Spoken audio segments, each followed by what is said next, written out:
বাড়িঘরের যে একটা অবস্থায় পানি ওঠে, তো বাড়িতে তো একদমই থাকা যাচ্ছে না। প্রচুর পরিমাণ পানি, একদম গলা পর্যন্ত, এক বুক পর্যন্ত।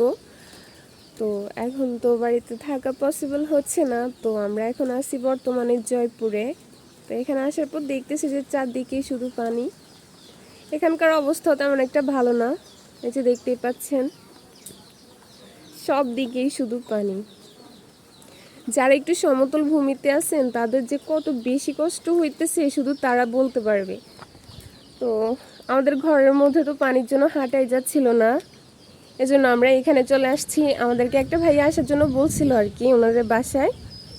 তো আমরা এখন বর্তমানে এখানে আসছি ভাইয়াদের বাসায়।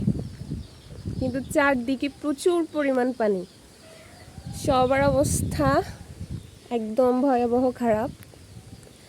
এই যে দেখেন কি একটা অবস্থা চলতেছে। আল্লাহ সবাইকে হেফাজত করুক, সবাই সবার জন্য দোয়া করবেন।